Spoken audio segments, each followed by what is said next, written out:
이야기를 시작하기 전에 구독과 좋아요 잊지 마시고 한번 눌러주세요. 자, 어디 한번 들어보시죠. 이야기는 한양 땅에서 제일 가는 부자 김대감 댁에서 시작됩니다. 기와집 처마가 어찌나 높은지 제비가 집을 짓다가 현기증을 느끼고 떨어질 정도요. 곳간에는 쌀가마니가 산처럼 쌓여 쥐들도 배가 터져 죽는다는 그 대단한 집안 말입니다. 김대감에게는 눈에 넣어도 아프지 않을 딸이 셋 있었습니다. 첫째 따님은 달덩이 같은 얼굴에 수놓는 솜씨가 일품이요. 둘째 따님은 목소리가 꾀꼬리라 지나가던 선비들이 담벼락 밑에서 발을 떼지 못했더랍니다. 그런데 문제는 바로 셋째, 옥분아 씨였습니다. 이름은 구슬옥에 향기분자를 써서 옥분이라 지었는데 정작 자라난 모양새는 구슬이 아니라 거대한 바위 같았으니 이를 어찌합니까? 보통 규방의 아씨들이라 하면 이슬만 먹고 살 것 같은 가녀린 몸매를 자랑해야 마땅한데 우리 옥분아 씨는 달랐습니다. 일단 덩치부터가 남달랐죠. 아씨가 안방에서 사랑채로 걸음을 옮길 때면 마당에 있던 개들이 지진이 난 줄 알고 지저댔고 장독대의 뚝강들이 달그락거리며 춤을 췄다는 소문이 돌 정도였으니까요. 하지만 진짜 문제는 덩치가 아니라 바로 그 식성이었습니다. 이게 참 말로 다하기 벅찰 지경입니다. 아침 수라상에 밥그릇이 올라오지 않습니까? 남들은 주먹만한 공기에 밥을 담는데 옥분아 씨는 세숫대야만한 녹그릇에 고봉밥을 꾹꾹 눌러 담아 드십니다. 그것도 모자라 아버지 오늘 밥맛이 영 없어서 요기만 하겠습니다 라며 숟가락을 드는데 그 숟가락질 3번이면 밥그릇 바닥이 훤히 드러나는 겁니다. 반찬은 또 오죽합니까? 조기구이는 가시를 발라 드시는 법이 없습니다. 머리부터 꼬리까지 아그작 씹어 삼키는데 옆에서 보면 호랑이가 토끼 사냥하는 것보다 더 무시무시하면서도 한편으론 경이롭기까지 합니다. 닭백숙이라도 나오는 날에는 뼈무덤이 순식간에 쌓이는데 하인들이 그 뼈를 치우느라 지게를 져야 할 판이었죠. 하루는 김대감이 옥분이를 불러다 놓고 점잖게 타이르려 했습니다. 옥분아, 네가 이제 홍기가 꽉 차지 않았느냐. 사대부 여인이 그리 많이 먹어서야 어느 시댁에서 너를 반기겠느냐. 제발 소식 좀 하거라. 그러자 옥분아 씨 입가에 묻은 떡고물을 혀로 싹 핥으며 대답합니다. 아버님, 소식이라니요? 저 오늘 아침에도 소 한 마리, 아니 소고기국 한 그릇밖에 안 먹었습니다. 먹고 죽은 귀신이 때깔도 곱다는데 제가 때깔 고운 신부가 되길 원치 않으십니까? 이 말에 김대감은 뒷목을 잡고 쓰러질 뻔했습니다.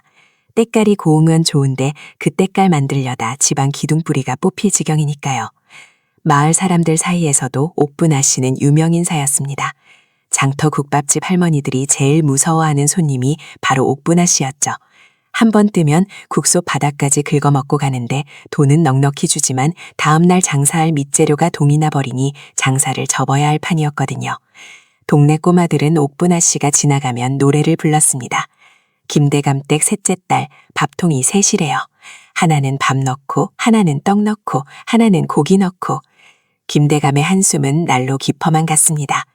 중매쟁이들을 불러 돈을 쥐어주며 제발 셋째를 데려갈 신랑감을 구해오라 사정했지만 옥분아 씨의 실물을 본 중매쟁이들은 하나같이 고개를 절레절레 흔들며 도망치기 일쑤였습니다.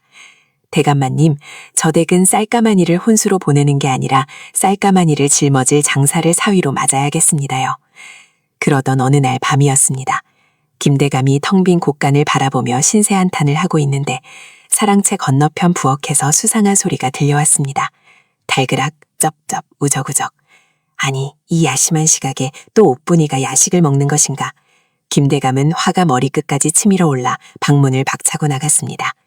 그런데 부엌 문틈으로 새어나오는 불빛 사이로 보이는 그림자가 평소 옥분아 씨의 그 둥그스름한 그림자와는 사뭇 달랐습니다. 무언가 더 기괴하고 더 거대하며 사람이 낼 수 없는 기이한 소리를 내고 있었죠. 김대감은 마른 침을 삼키며 부엌 문을 벌컥 열어젖혔습니다. 네 이놈, 옥분이 너냐? 하지만 그곳에 있는 건 옥분아 씨가 아니었습니다.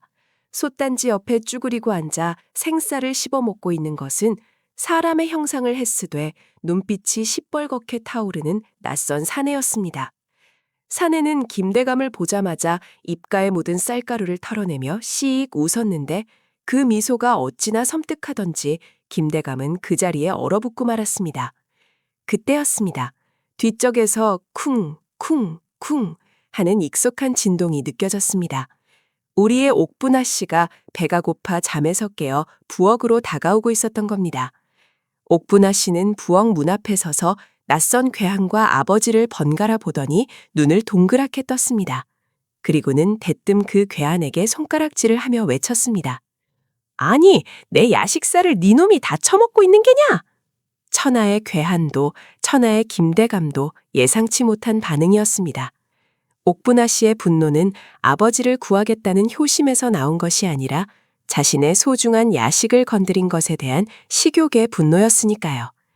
그런데 이 순간 괴한의 품에서 툭 하고 무언가가 떨어졌습니다. 낡은 고서 한 권. 표지에는 리믹스 프로젝트라는 알 수 없는 글자가 적혀 있었습니다. 옥분아 씨는 쌀가마니를 집어 던지려다 말고 그 책을 뚫어져라 쳐다보았습니다. 저게 뭐지? 떡 조리법인가? 그 순간이었습니다. 책에서 눈부신 빛이 뿜어져 나오며 김대감댁 부엌을 집어삼킬 듯 휘감기기 시작했습니다. 이것이 바로 김대감댁의 먹보 셋째 딸 옥분이 단순한 대식가가 아닌 전혀 다른 운명의 소용돌이 속으로 발을 내딛게 되는 첫 번째 사건이었습니다. 자, 그럼 지난 시간에 이어 이야기 보따리를 한번 풀어볼까요?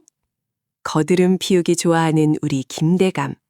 오늘은 아주 큰 코 다칠 뻔한 사연입니다. 때는 바야흐로 산짐승들도 겨울잠 잘 준비하느라 살이 통통하게 오르고 나뭇잎은 울긋불긋 옷을 갈아입는 늦가을이었습니다. 한양 장안에서 내로라 하는 부자 김대감이 간만에 몸 좀 풀겠다며 사냥에 나섰더랬죠. 말이 좋아 사냥이지 이건 뭐 동네 잔치나 다름없었습니다. 짐꾼들이 짊어진 술이며 고기가 산더미고 몰이꾼들이 꽹과리를 커대는 통에 산토끼들이 시끄러워서라도 도망갈 판이었으니까요. 김대감은 비단 사냥옷에 호랑이 가죽으로 만든 화살통까지 메고 위풍당당하게 앞장섰습니다.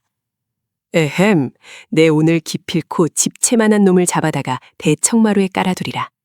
큰 소리를 탕탕 치면서 말이죠. 그런데 인생이란 게 참 얄궂습니다. 꼭 이렇게 입방정을 떨면 사단이 나거든요.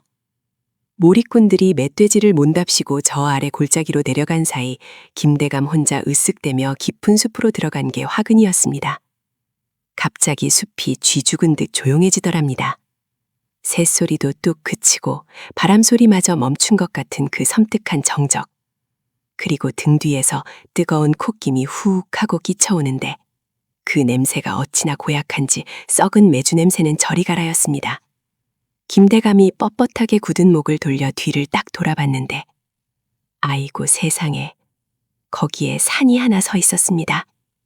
농담이 아닙니다. 진짜 집채만 했다니까요. 털은 무슨 쇠수세미처럼 뻣뻣하게 서 있고 눈깔은 활활 타오르는 숯불 마냥 시뻘건 멧돼지 한 마리가 떡하니 버티고 서 있는 겁니다. 이빨은 또 어떻고요? 밭 갈 때 쓰는 쟁기보다 더 크고 날카로운 엄니가 삐죽 튀어나와 있는데 딱 봐도 저기에 스치기만 해도 요단강 건너가서 조상님과 바둑 한 판 두게 생겼지 뭡니까?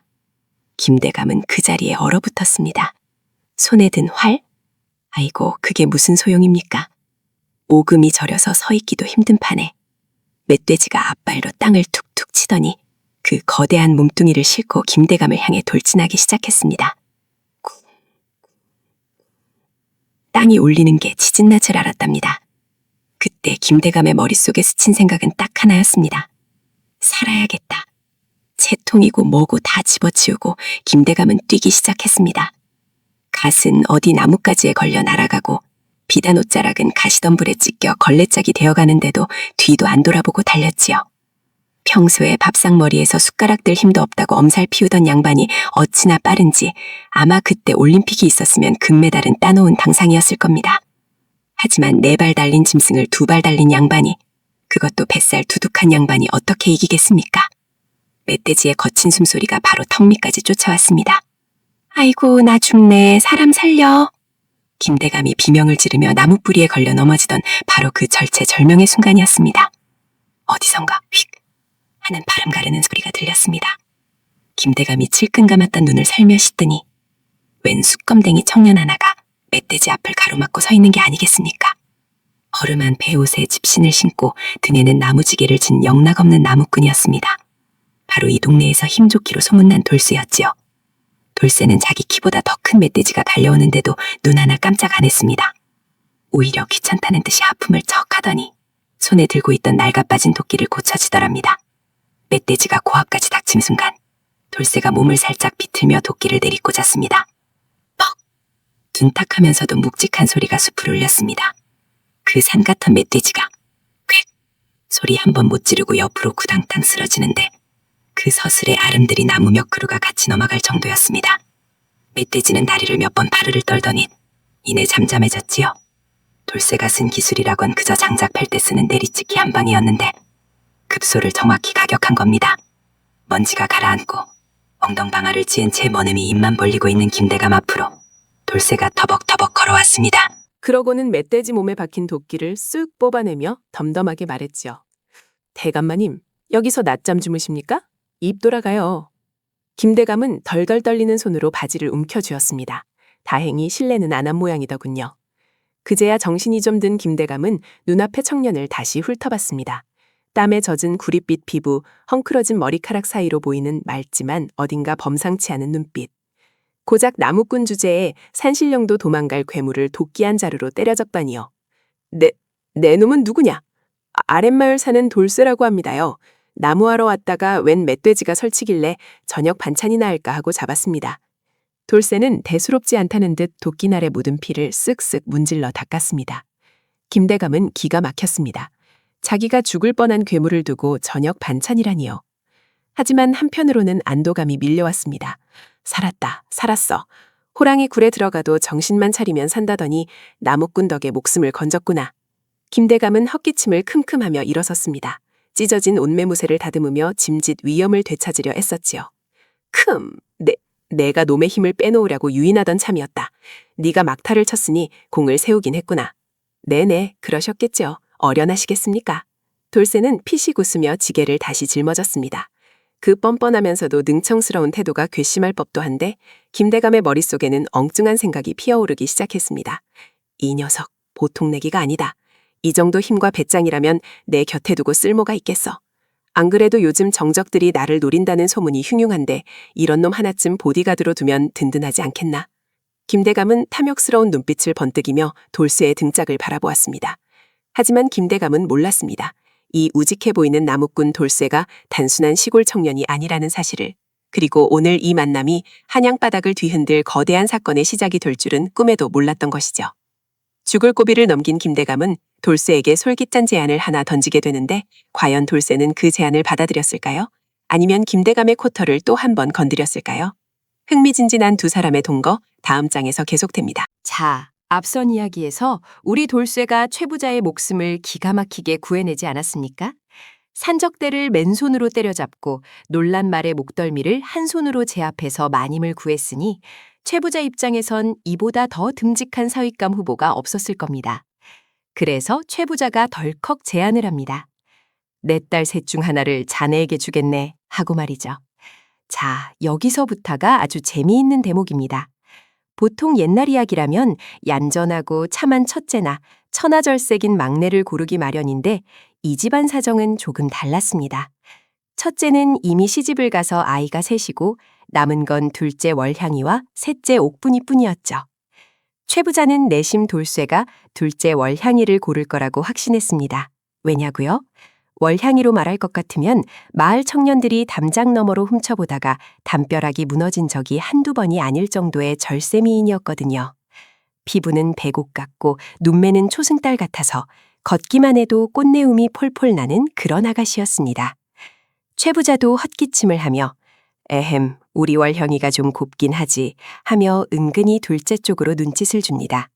돌쇠가 넙죽 절을 올리고 예쁜 색시를 얻어갈 거라 생각한 거죠. 그런데 우리 돌쇠 눈을 껌뻑이며 뜰 앞에 나란히 선 두 자매를 훑어봅니다. 한쪽에는 하늘하늘 바람만 불어도 날아갈 것 같은 절세미인 월향이가 수줍게 고개를 숙이고 있습니다. 그런데 그 옆에 선 셋째 옥분이. 이 아가씨는 정말 존재감이 남다릅니다. 일단 덩치가 산만합니다. 어깨는 떡 벌어져서 웬만한 장정 저리 가라 할 정도고 허벅지는 천년 묵은 느티나무 뿌리처럼 튼실합니다. 얼굴이요? 넙대대한 것이 꼭 보름달 2개를 합쳐놓은 것 같은데 눈, 코, 입이 파묻혀서 잘 보이지도 않아요. 게다가 다들 긴장해서 숨도 못 쉬는 이 와중에 소매춤에서 곶감 하나를 꺼내 우물우물 씹고 있지 뭡니까. 동네 사람들은 수군거립니다. 아이고, 저 곰 같은 옥분이 옆에 서 있으니 월향이가 더 선녀 같네. 돌쇠놈 복도 많지. 저런 미인을 얻게 생겼으니 말이야. 다들 당연히 돌쇠가 월향이 앞으로 갈 줄 알았습니다. 최 부자도 흐뭇하게 웃으며 사위 맞을 징비를 하고 있었죠.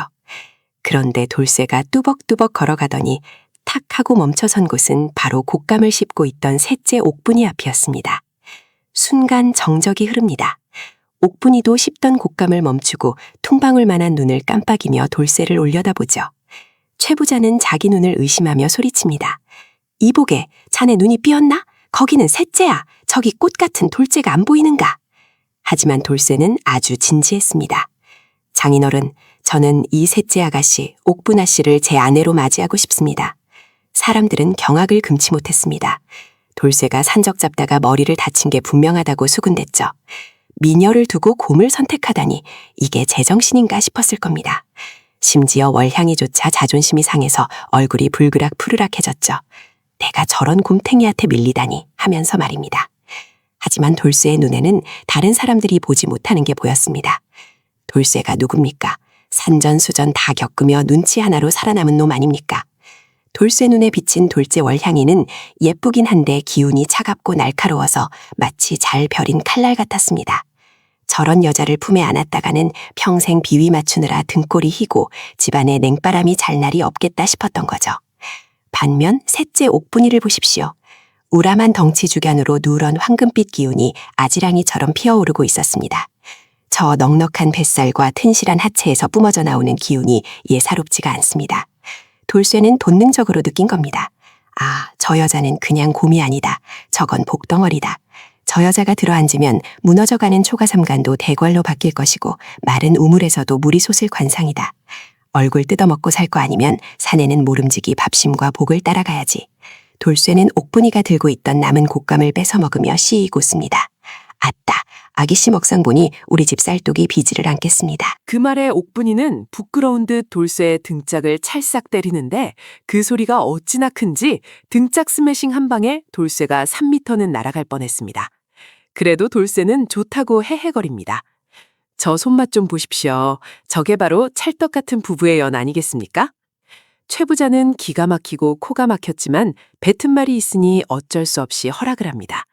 속으로는 아이고 저 미련한 놈 굴러들어온 복을 차고 곰을 들이네 하며 혀를 찼지만 사실 굴러들어온 복을 제대로 잡은 건 바로 돌쇠였습니다. 마을 사람들은 혀를 끌끌 차며 돌쇠를 비웃었지만 그날 밤 신방에서 어떤 일이 벌어질지는 아무도 몰랐으니까요. 결국 혼례는 일사천리로 진행되었습니다. 혼례복을 입은 옥분이는 마치 거대한 붉은 산 같았고 그 옆에 선 돌쇠는 산을 정복하러 가는 등산객처럼 비장해 보이기까지 했습니다. 첫날 밤 신방문이 닫히고 촛불이 일렁이는데 밖에서 엿듣던 동네 한악들은 묘한 소리를 듣게 됩니다. 어머 저게 무슨 소리래? 기둥 뿌리 뽑히는 소리 아니야? 집 무너지는 거 아니니? 과연 돌쇠의 선택은 옳았을까요? 미녀 대신 곰을, 아니 복덩이를 선택한 돌쇠의 신혼생활은 과연 평탄하게 흘러갈 수 있을까요? 겉보기엔 우둔해 보이는 옥분에게 숨겨진 진짜 능력이 드러나는 건 바로 다음 날 아침부터였습니다. 온 집안을 발칵 뒤집어 놓을 기상천외한 사건이 기다리고 있었거든요. 자, 그럼 곰 같은 아내와 여우 같은 남편의 기묘한 동거, 다음 장에서 계속 풀어보겠습니다. 자, 드디어 대망의 홀렛날이 밝았습니다. 마을 어기부터 잔치국수 삶는 냄새가 진동하고 꽹가리며 징이며 동네방네 시끄럽게 울려 퍼지는데 이날의 주인공은 뭐니 해도 우리 신랑 돌쇠와 신부 옥분 아니겠습니까? 그런데 이 혼례, 시작부터 분위기가 심상치 않습니다. 보통 신부가 가마에 오르면 가마꾼들이 으라차차 하고 가볍게 들어올려야 하는데 이번엔 끙 하고 앓는 소리부터 먼저 터져나오는 겁니다. 천하장사 옥분이 수줍게 연지곤지 찍고 족두리 쓰고 다소곳이 가마 안에 앉았는데 그 존재감이 실로 어마어마했던 것이지요. 가마꾼 4명이 얼굴이 뻘개져서 이마에 핏대가 서도록 용을 쓰는데 가마가 위로 올라가는 게 아니라 자꾸만 땅으로 꺼지는 것 같은 착각이 들 정도였습니다. 구경하던 동네 사람들도 처음엔 박수를 치다가 점점 숨을 죽이고 그 위태로운 광경을 지켜보게 됩니다. 가마채가 휘청휘청 마치 춤을 추듯 낭창거리는데 그 소리가 삐그덕 삐그덕 아주 구슬픈 곡조를 뽑아냅니다. 신랑 돌쇠는 앞서 말을 타고 가는데 뒤에서 들려오는 소리가 영 불안합니다. 자꾸 우지끈 뚝 하는 소리가 섞여 들리거든요. 그러다가 마을 고갯마루를 딱 넘으려는 찰나였습니다. 가마꾼 하나가 발을 헛디뎠는지 아니면 더 이상 버틸 재간이 없었는지 억 하고 비명을 지르는 순간 우르릉 쾅 마치 마른 하늘에 날벼락 떨어지는 소리와 함께 사단이 나고야 맙니다. 네, 여러분이 상상하시는 바로 그 참사입니다.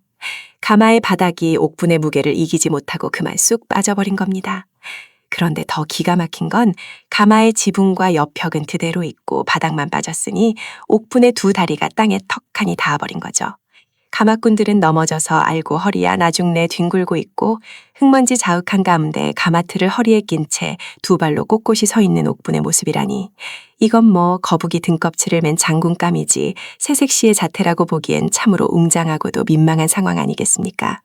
구경꾼들 사이에서 크크거리는 웃음소리가 새어나오고 옥분은 너무 창피해서 고개도 못 들고 족두리 밑으로 눈물만 뚝뚝 흘리고 있었습니다. 가마가 박살이 났으니 시집가는 길에 이 무슨 흉조냐 수근거리는 소리도 들려오고요. 옥분의 얼굴이 홍시보다 더 붉게 달아올라 당장이라도 쥐구멍에 숨고 싶은 그 순간 저만치 앞서가던 돌쇠가 말에서 훌쩍 뛰어내려 성큼성큼 다가옵니다. 사람들은 다들 생각했겠죠. 아이고 신랑이 화가 났나 보다. 첫날부터 이게 무슨 망신이냐고 따지려나 보다 하고요. 그런데 웬걸 돌쇠가 박살난 가마뚜껑을 훌러덩 걷어내더니 흙먼지를 뒤집어 쓴 옥분의 손을 텁썩 차미는 게 아니겠습니까? 그러고는 씩 웃으며 이렇게 말합니다.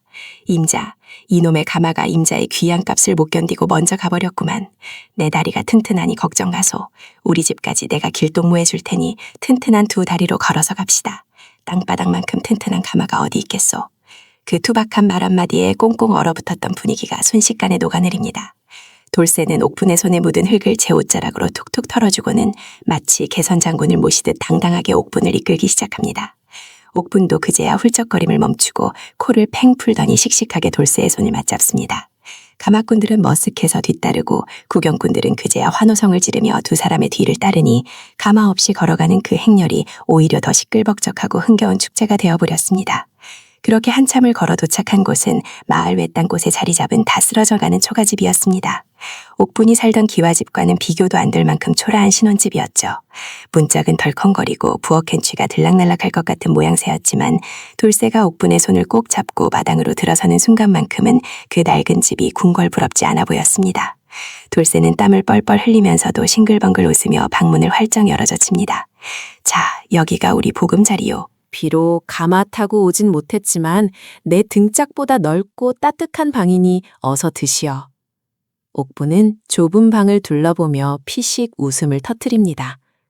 가마도 부숴먹은 판국에 집이라고 부서지지 말란 법 있나 싶었겠지만 돌쇠의 그 듬직한 눈빛을 보니 묘하게 안심이 되는 겁니다.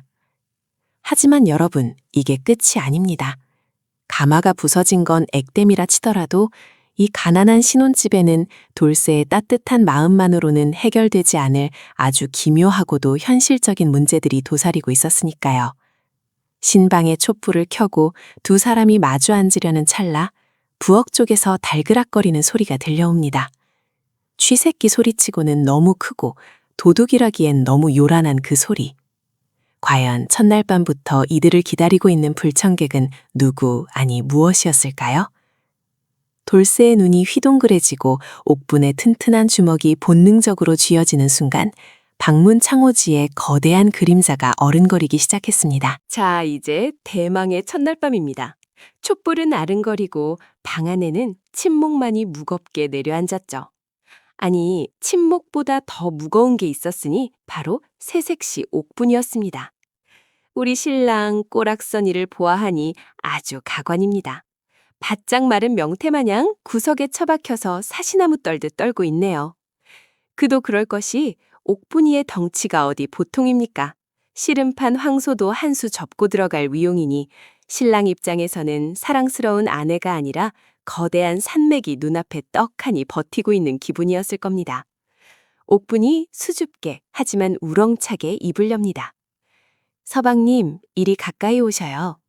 그 한마디가 마치 호랑이의 포효처럼 들렸겠지만 신랑은 쭈뼛쭈뼛 무릎걸음으로 다가갑니다. 그리고 드디어 역사가 이루어지려는 찰나였습니다.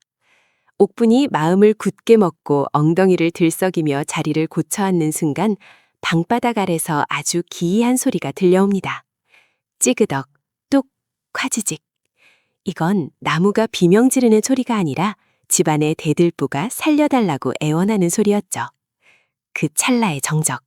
신랑과 옥분의 눈이 마주쳤고 다음 순간 와장창 천지가 뒤집히는 굉음과 함께 두 사람은 시야에서 사라졌습니다. 네, 그렇습니다.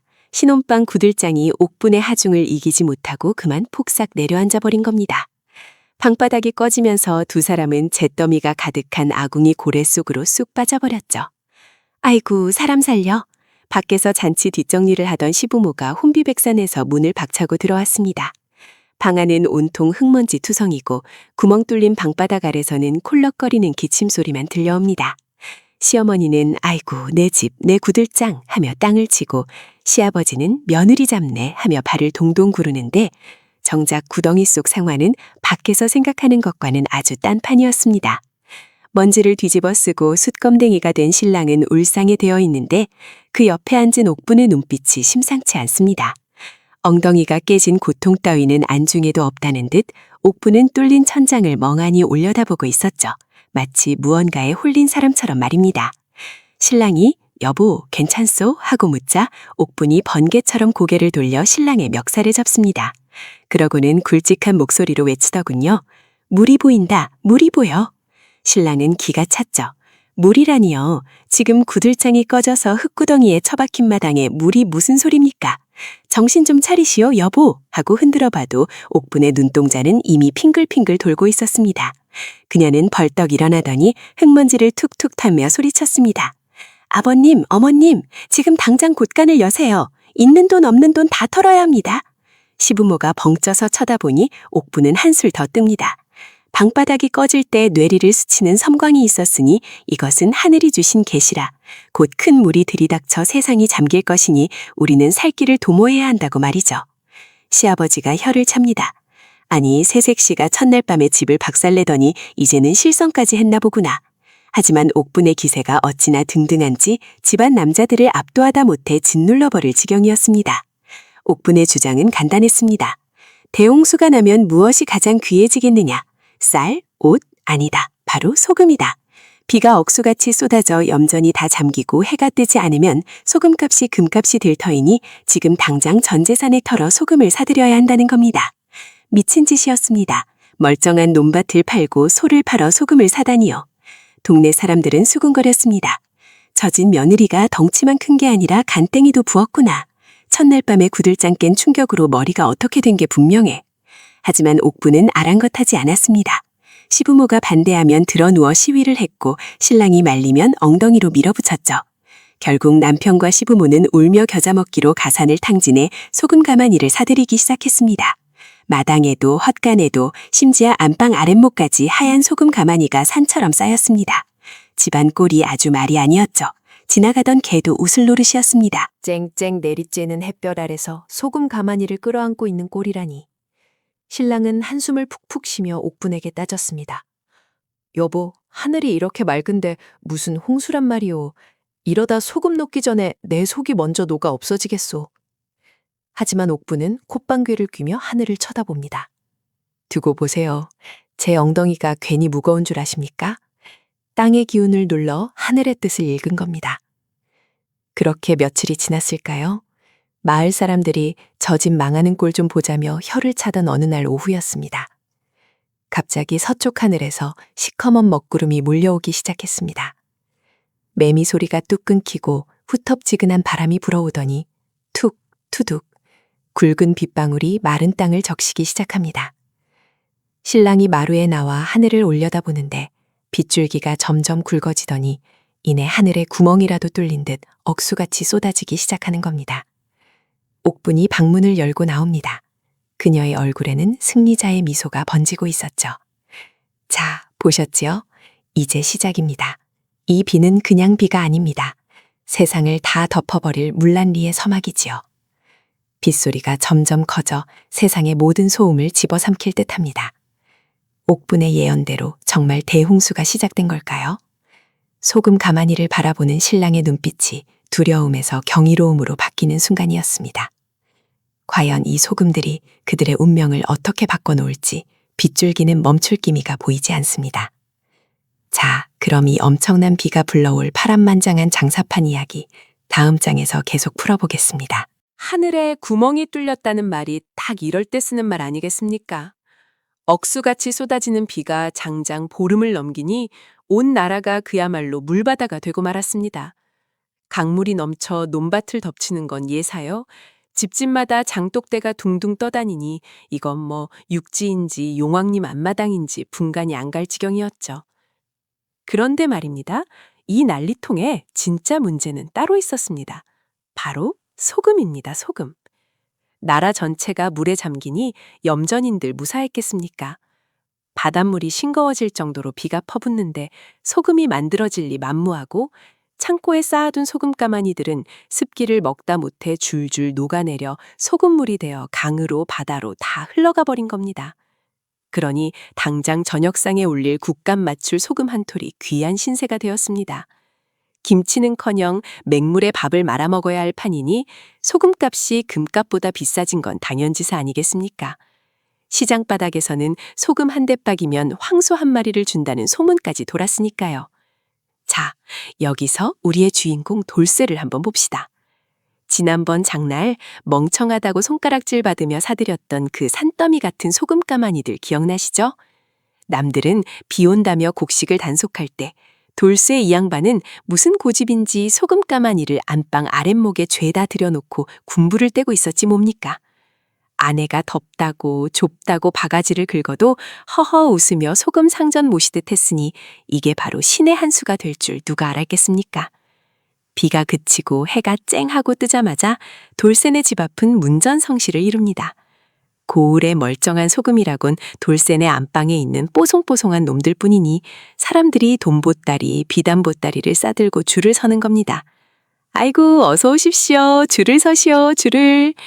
돌쇠 아내는 입이 귀에 걸려 다물어질 줄을 모릅니다. 소금 한 바가지 퍼주고 엽전 꾸러미를 받아 챙기니 벼락부자가 따로 없습니다. 어제까지만 해도 멍청한 돌쇠라 놀리던 사람들이 이제는 돌쇠 나으리, 돌쇠 선생님 하며 굽실거리는 꼴이라니 참 세상사 세용지마라는 말이 딱 들어맞습니다. 그런데 이때 저기 대문 밖에서 쭈뼛거리는 그림자 두 개가 보입니다. 비단옷은 흙탕물에 젖어 꼴이 말이 아니고 꼿꼿하던 고개는 푹 수그러든 채 눈치만 살피는 저 여인네들. 누군지 짐작이 가시죠?